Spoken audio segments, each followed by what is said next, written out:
Berat perjuangan memperoleh kemerdekaan. Lebih berat lagi, ada bangsa lain berdandan kayak ulama, berdandan kayak syekh, yang tentu warga Indonesia yang muslim sangat menghormati orang yang dandanannya kayak ulama. Satu sisi melihat zahir dandanan kayak begitu, mereka harus menghormati, seperti Hadratus Syekh Mbah Hasyim Asy'ari. Tahu mereka anteknya Belanda, tahu mereka dilantik oleh Belanda, mereka di SK oleh Helmina, Ratu Belanda. Bahkan di framing seakan-akan mereka keturunan Rasulullah SAW. Sungguh-sungguh semakin menyulitkan para pejuang. Nggak mungkin kemerdekaan tidak direbut. Kalau sekedar menghadapi Belanda, karuan kafir gampang, Mas.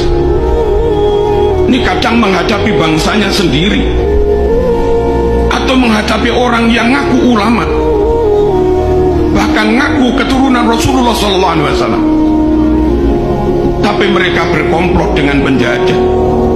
Alhamdulillah, ulama kita Hadratus Syekh Mbah Hasyim Asy'ari tegas, musuh tetap musuh,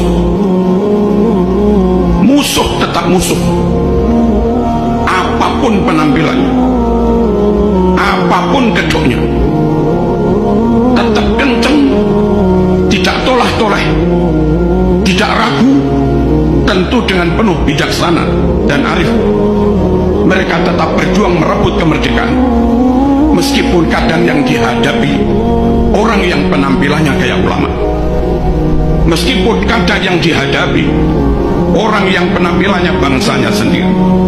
Alhamdulillah, dengan kekompakan, kekokohan niat, dan tentu persatuan, doa, hizib, tirakat, dan rahmat Allah Subhanahu wa ta'ala, akhirnya Indonesia bisa merebut kemerdekaan.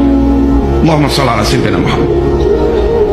Gerakan-gerakan ideologi yang itu bersumber dari asing, pusatnya di asing, dikontrol oleh asing, lalu kau biarkan mengobok-obok umat Islam yang ada di Indonesia.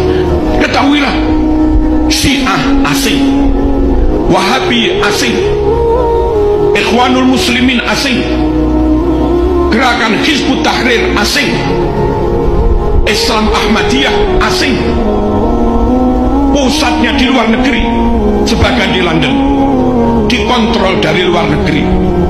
Radikalisme asing, liberalisme juga asing.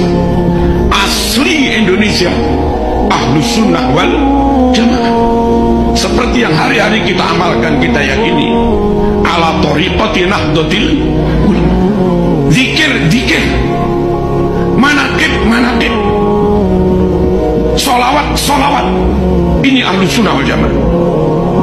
Tapi jangan sampai bermerek asing, jangan sampai untuk sekedar solawatan lalu kebanggaan kepada NKRI menjadi hilang, rasa menjadi bangsa hebat, superior, menjadi inferior. Jangan. Orang dengan penampilan apapun, dengan baju apapun, dengan wajah kayak apapun, dengan suku etnis kayak apapun, asal mereka muslim, Ahlus Sunnah wal Jamaah, ikut manakib, ikut haul, ikut sholawatan. Tapi kalau kita harus ikut mereka, harus ada di bawah mereka, harus dikontrol mereka, harus nyembah kepada mereka. Jangan. Ulama kita lebih alim, Ahlus Sunnah wal Jamaah kita lebih clear, fikih Syafi'i, akidah Asy'ari, Maturidi, thariqah Imam Junaid al-Baghdadi, Abil Hasan Asy'adili, Syekh Abdul Qadir al-Jilani, Al-Imam al-Ghazali. Jangan gampang dikit-dikit ikut, apalagi sampai akhirnya mereka mengatakan Indonesia ini milik wali-wali yang datang dari suatu wilayah. Bukan. Mbah-mbah mereka bukan pejuang. Pejuang itu Bung Karno, Bung Hatta. Pejuang itu Cuk Nyadin. Pejuang itu Haji Agus Salim. Pejuang itu Mbah Wahab Hasbullah. Pejuang itu Diponegoro, bukan yang lain-lain. Mosok sampai di antara mereka pidato, kamu budak-budak kami, dan yang mau ikut mereka diperbudak, bodoh. Nggak menghargai kemerdekaan yang diperjuangkan ulama dengan darah dan nyawa.